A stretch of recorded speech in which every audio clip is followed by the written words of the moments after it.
DETV News is powered by DART, Delaware's transit service. Moving forward. Tonight, school safety shaken. Local elementary school staff face child abuse charges in a special needs class, and a firearm accidentally discharges at a middle school. Plus, Georgetown's return day brings Delawareans together in unity. And is it going to be another warm weekend ahead, or is more November-like temps going to come around? Shakara joins us with the forecast and statewide events you don't want to miss. Those stories and much more straight ahead tonight on DETV News.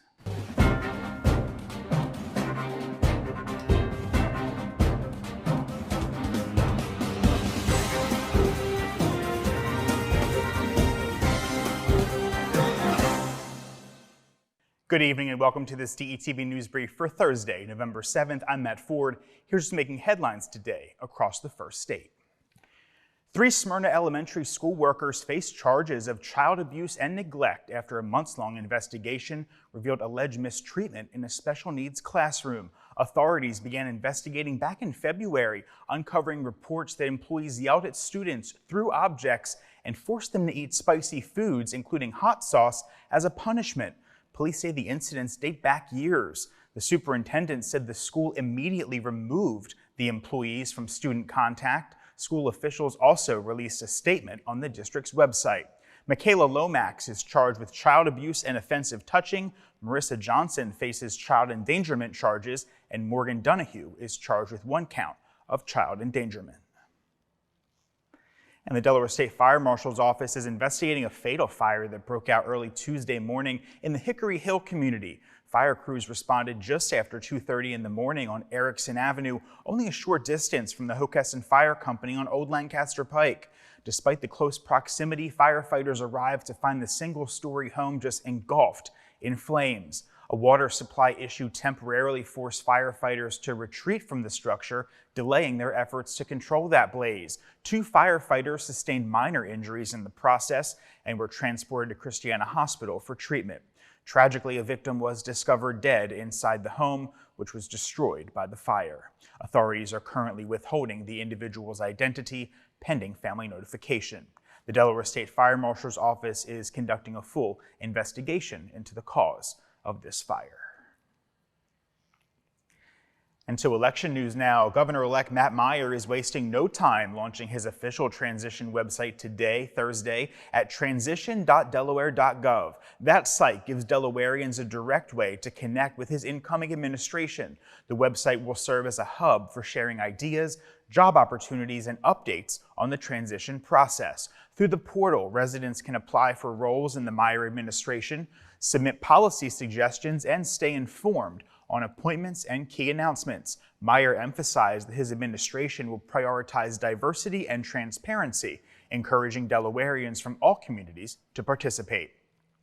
They say our administration will be built on openness and community-driven solutions, according to Meyer. He continues saying this site lets everyone play a part in shaping Delaware's future. The site also provides details on Matt Meyer's upcoming inauguration. That's January 21st of 2025. And some new election news today. Republican Colin Bonini led by 563 votes in Kent County's Register of Wills race as of 10:40 p.m. on Tuesday election night, with 100% of districts reporting. But by Wednesday, updated results apparently showed Democrat DJ Cox had won by 841 votes, with absentee ballots giving him a 3,690 to 1,765 lead over Bonini. Bonini filed an appeal questioning the addition of over 3,300 absentee ballots that were unaccounted by scanners. Delaware GOP Chair Julianne Murray voiced doubts about the process, noting that 60% of absentee ballots needed hand counting. Cox, initially assuming defeat, expressed excitement over his win and outlines plans to engage community in the Register of Wills office. The Delaware Department of Elections did not respond to questions yet for a comment. In other news tonight, Milford police are asking for the public's help in locating 37-year-old Derek Legree. He's wanted for attempted murder and other felonies following a domestic stabbing that happened Sunday night. Police responded to the 200 block of Tull Way shortly before 10 p.m. Where there, they found a female victim who was transported to the hospital in critical but stable condition. Police urge anyone who sees this man not to approach him. If you have any information about his whereabouts, you are urged to call 911 or Delaware Crime Stoppers at 1-800-TIP. 3333. Tips can also be submitted anonymously at milfordpolicede.org. And thankfully, no one was injured Wednesday when a constable's firearm accidentally discharged in a hallway at Stanton Middle School. Principal Matt Robinson explained in an email to parents that gun fired while the constable was adjusting it in his holster. Students were in a class at the time and no one was hurt, fortunately. The school is reviewing safety protocols and state police will investigate that incident. The principal did not disclose details on the type of weapon that was involved there. And Delaware State Police are investigating a fatal pedestrian crash. It happened in Bear. It left a 45-year-old Newark man dead. Police say just before 9 p.m. Wednesday, a pedestrian entered the path of a car on Pulaski Highway and was struck. He was pronounced dead at the scene. His identity is being withheld pending family notification. The 22-year-old driver and her 2-month-old passenger were not injured. Anyone with information about this is asked to contact Delaware State Police or, again, Delaware Crime Stoppers. And speaking of pedestrian safety, Dewey Beach is set to begin a series of pedestrian safety upgrades along Route 1 starting in December, continuing through March of next year. Town officials say the project will improve sidewalks, crosswalks, and signage, including updates to pedestrian crossing beacons and relocated signs for better visibility. The beach town says these upgrades aim to create a safer environment for residents as well as visitors. And the Delaware Department of Transportation will close the right northbound lane on Route 1 near the Indian River Inlet Bridge from November 11th, that's next week, to December 11th. The closure allows for steel sheet walls to be installed, a measure to combat recurring dune breaches that we've told you about that have led to major flooding and traffic issues. DelDOT urges drivers to expect some minor delays. Federal funds of $10 million have also been allocated to support beach replenishment in that area. And speaking of the beach areas, it certainly doesn't feel like typical November weather this week. Let's see if these unseasonably warm temps will stick around for the weekend or if we'll get a cold shock here coming up. Shakara's here with more. Hey, Shakara. DETV News Weather is brought to you by Real Life Prosthetics. Live life fully with Real Life Prosthetics. Your ability is our mission.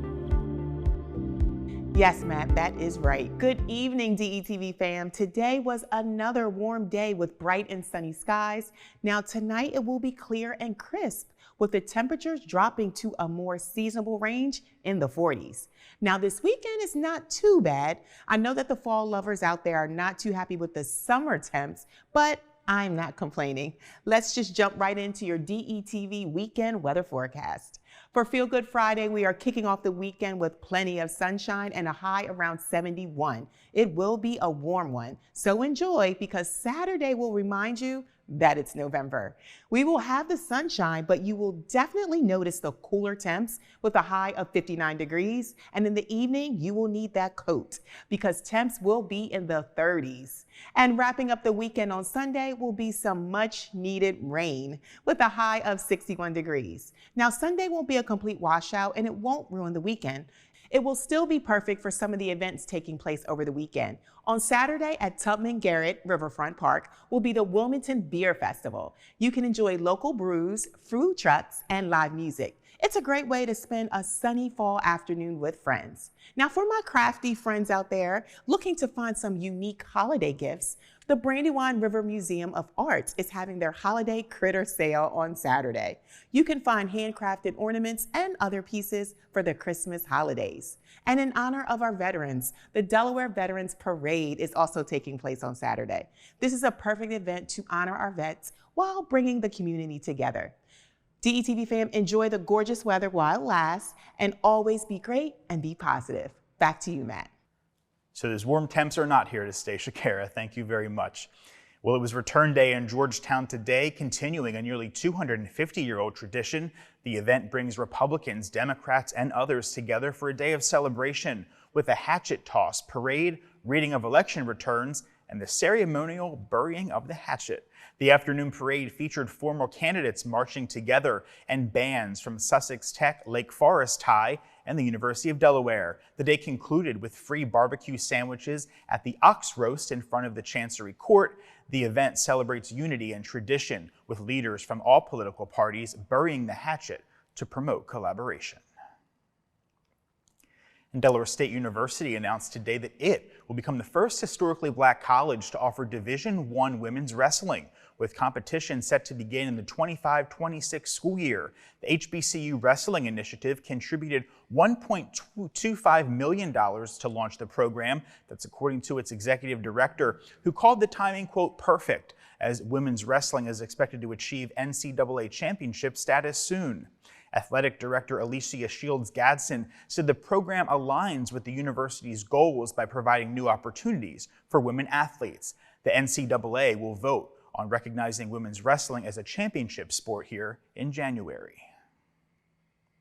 And DART's annual Stuff the Bus Thanksgiving food drive in partnership with the Food Bank of Delaware kicked off Monday in Rehoboth Beach, and they've been making their way up the state all week long. And today, well, hey, they were right near our studios on Market Street. 27 years, Stuff the Bus, man. It's amazing. I can't believe it's been 27 years since we started this. It's like 30 seconds. We started as a small food drive for the Food Bank of Delaware, and It's continued to grow throughout the years. Through the pandemic, we actually doubled it. We do like a mid-year Stuff the Bus, but it's a huge event for us at DART, right? And we're so helpful that we can be, giving back to the community that gives so much to us. That's right. And in 27 years, you're talking about last year, you collected over 20,000 pounds of food. Not 20. Was it 20,000 pounds? 20,000 pounds. 20,000 pounds of food. Not done. On Friday, the buses will be at the ShopRite at Brandywine Commons on Rocky Run Parkway in North Wilmington, and on Saturday at the ShopRite at the Four Seasons Shopping Center in Newark. They're from 9 a.m. to 4 p.m. DART encourages donations at collection sites or directly to the food bank. For more information, you can head to our website or social media pages. And finally tonight, DETV is on site right now at the carefully curated network event held by the African American Chamber of Commerce, Pennsylvania, New Jersey, and Delaware chapter right here in Wilmington at Oath 84. Organizers say the carefully curated part means business owners and entrepreneurs will meet people that can meet them, advise them, contract them, and help them on their business journey. So the African American Chamber of Commerce is very strategic in what we do. Okay. So it's not just about advocacy and partnerships and access, it's about strategic partnerships, strategic advocacy, and curating rooms where business owners can be sure to make connections that will lead them to contracts and other opportunities. Looks like a good event there tonight. And that's going to do it for this edition of DETV News. Don't forget to follow us all along your favorite social media platforms for more updates on what's happening all around the state of Delaware. And if you have a comment, question, news, or sports tip, send it our way. You can contact us at press@detvch.com. For Shakara and all of us here at DETV, I'm Matt Ford. Have a wonderful weekend. We'll see you right back here next week. Good night.